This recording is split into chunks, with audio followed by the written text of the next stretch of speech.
बाबा और 40 चोर।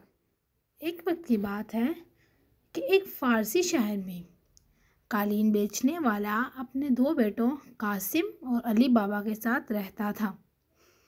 बाप की वफ़ात के बाद कासिम ने भोले भाले अली बाबा को तन्हा छोड़कर कारोबार पर कब्जा कर लिया।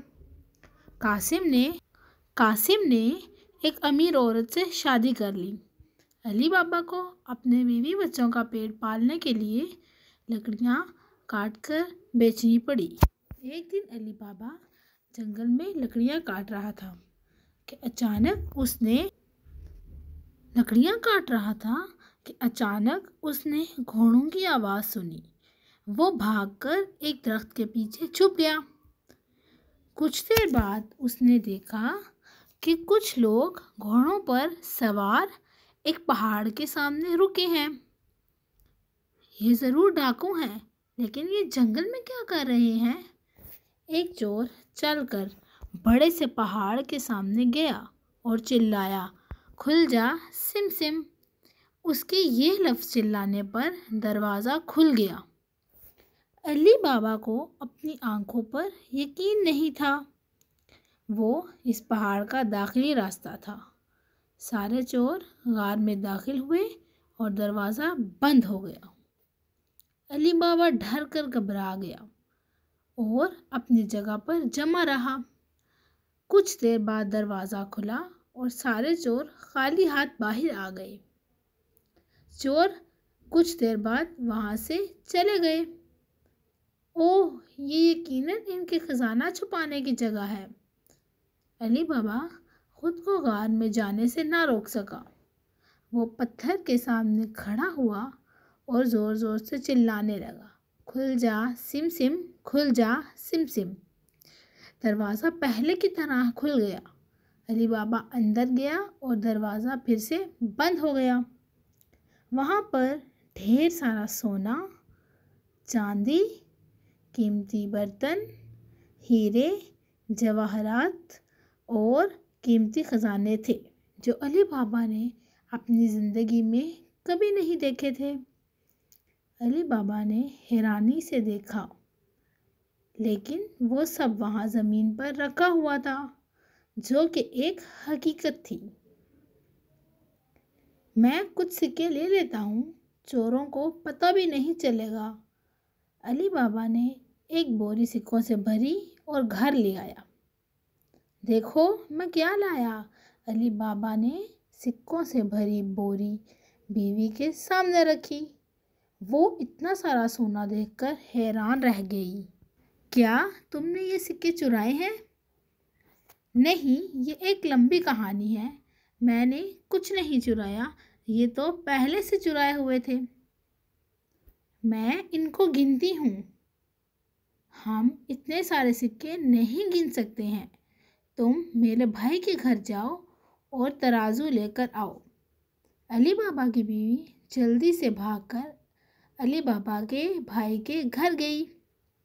बाजी, मुझे आज रात के लिए तराजू दे दें, मैं कल सुबह वापस कर दूंगी। तुम मुझसे क्या तोलोगी? बस कुछ अनाज। कासिम की बीवी काफ़ी चालाक औरत थी। उसने सोचा, अली बाबा के पास तो तोलने के लिए इतना अनाज नहीं है। उसने तराजू के नीचे मोम डाल दिया और तराजू अली बाबा की बीवी को दे दिया। अली बाबा की बीवी ने सोने के सिक्के तोले और वो इसकी तादाद से बहुत खुश हुई। हम अमीर हो गए, हम कुछ भी खरीद सकते हैं। इतनी जल्दी नहीं, लोग हम पर शक कर सकते हैं।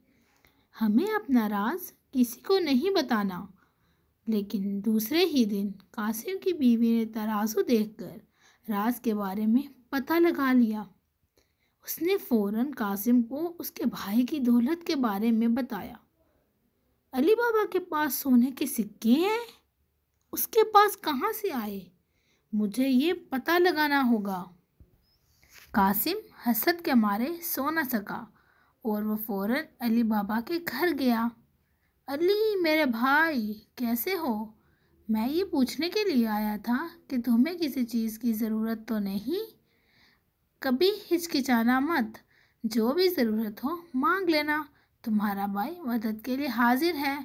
अरे भाई, मुझे खुशी है आप मेरा ख्याल करते हैं, लेकिन अब मेरे पास काफ़ी दौलत है, मुझे आप ज़रूरत नहीं। दौलत? कहाँ से आई दौलत? अली बाबा अपने पेट में बात ना रख सका और उसने कासिम को चोरों और गार के बारे में सब बता दिया।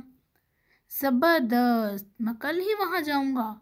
आखिरकार तुम्हारे पैसे की जिम्मेदारी मेरी है, मुझे ख्याल तो रखना होगा। गार खोलने के लिए क्या बोलना पड़ता है? खुल जा सिम सिम, खुल जा सिम सिम। ओह, मैं याद रखूँगा। अगली सुबह कासिम सोना उठाने के लिए 4 गधे अपने साथ ले गया। मैं तो अमीरों से भी अमीर हो जाऊंगा। वो गार के सामने पहुंचा और चिल्लाया, खुल जा सिम सिम, खुल जा सिम सिम। ये लफ्ज़ दोहराने पर दरवाज़ा अचानक से खुल गया। दरवाज़ा खुलते ही कासिम गार में दाखिल हुआ और दरवाज़ा बंद हो गया। ज़बरदस्त, हैरत अंगेज़, इतना सारा सोना, इतने जवाहरात, मैं यहाँ से सब कुछ ले जाऊँगा। कासिम ने सिक्के और जवाहरात जमा किए, लेकिन जैसे ही वो दरवाजे के पास आया तो वो लफ्ज़ भूल गया। कासिम खुद इतना खुश हो चुका था कि उसे वो लफ्ज़ याद ही नहीं रहे। खुल जा गंदुम, क्या लफ्ज़ था? खुल जा जो, खोलो दरवाज़ा, खोलो कोई दरवाज़ा खोलो। कासिम ज़ोर ज़ोर से चिल्लाने लगा। कुछ देर बाद वो डाकू गार में वापस आ गए। चोरों ने जैसे ही कासिम को गार में देखा तो उन्होंने बगैर कोई सवाल किए कासिम को ख़त्म कर दिया। कासिम की बीवी ने अली बाबा को कासिम के लापता होने की खबर दे दी। वो गार गया होगा, मैं जाकर उसे ढूंढ लाता हूँ। अली बाबा गार में दाखिल हुआ तो उसने कासिम की लाश देखी। वो लाश उठाकर घर ले आया। कासिम की नौकरानी, जो कि बहुत चालाक लड़की थी, वो इस हादसे के बारे में सब कुछ जानती थी। हमें इनकी मौत की वजह सबसे छुपानी होगी। मैं डॉक्टर से दवा लेकर आती हूँ ताकि हम जाहिर कर सकें कि ये बीमार है, और कल सुबह हम ये ऐलान कर देंगे कि वो बीमार थे। हर किसी ने उसके मंसूबे से इत्तेफाक किया। कुछ दिन गुजरने के बाद कासिम की बीवी ये सदमा बर्दाश्त न कर सकी और चल बसी। अब मैं किसकी खिदमत करूँगी, आप मुझे अपने घर में रख लें। कासिम की नौकरानी ने अली बाबा से कहा। अली बाबा को अंदाज़ा था कि वो काफ़ी चालाक लड़की है और मुस्तकबिल में उसके काम आ सकती है, इसलिए अली बाबा मान गया। जब चोर गार में वापस आए तो कासिम की लाश गायब थी। कोई हमारा राज जान चुका है। वो दौलत जो हमने सालों से जमा कर रखी है, आज वो दौलत ख़तरे में है। गांव जाओ और पता करो कि हाल ही में किसकी मौत हुई है। सारे चोर गांव में फैल गए। एक चोर डॉक्टर के घर पहुंच गया और पूछा, क्या तुम किसी ऐसे शख्स को जानते हो जो अभी अभी मरा हो? डॉक्टर ने जवाब दिया, अली बाबा का भाई कासिम है, जो अभी हाल ही में मरा है। उसके लिए मैंने दवा दी थी, मगर वो बच न सका। उसके भाई अली बाबा का घर अगली गली में है। चोर को अली बाबा पर शक हुआ और उसने उसके घर पर निशान लगा दिया। कल सुबह मैं अपने साथियों के साथ यहाँ आऊँगा और अली बाबा को ख़त्म कर दूँगा। लेकिन अगले दिन सुबह सुबह अली बाबा की नौकरानी ने घर की दीवार पर एक निशान देखा तो वह समझ गई कि उसके मालिक ख़तरे में हैं। तो उसने उस निशान जैसे निशान गली के तमाम घरों पर बना दिए। जब अगली रात चोर अपने साथियों के साथ अली बाबा पर हमला करने के लिए पहुंचा तो वो सारे घरों पर एक जैसे निशान देखकर काफ़ी परेशान हो गए और वहाँ से चले गए। सरदार को इस बात पर बहुत गुस्सा आया। उसने कहा कि कल मैं खुद गांव में जाऊंगा और अली बाबा का पता करूंगा। सरदार ने अक्लमंदी का काम करते हुए बजाय उसके घर पर निशान लगाने के उसके घर को याद कर लिया। अगले दिन सरदार ने 40 गधे और 40 ड्रम मंगवाए। उसने एक ड्रम में तेल भर दिया और और बाकी सारे ड्रम में उसने अपने साथियों को छुपा दिया। अब वो तेल का सौदागर बनकर अली बाबा के घर पहुंचा। उसने दरवाज़ा बजाया। जी, आप कौन? मैं आपकी मदद कैसे कर सकता हूँ? मैं तेल का सौदागर हूँ और एशिया जाना है। ये बहुत लंबा सफ़र है। मैं थक चुका हूँ और कुछ देर आराम करना चाहता हूँ। इसलिए क्या आप मुझे अपने घर में पनाह दे सकते हैं? लेकिन अली बाबा की नौकरानी ने उस पर यकीन ना करते हुए उससे कहा, तुम मुझे अपने ड्रम चेक करवा दो। तो उसने कहा, जी हाँ ज़रूर। लेकिन अली बाबा की नौकरानी ने खुशकिस्मती से वही ड्रम खोला जिसमें तेल था। अब अली बाबा उस डाकू को अपने घर के अंदर ले गया। मोर्गियाना ने इंतहाई लज्जत से भरा खाना बनाया और सब बैठकर खाने लगे।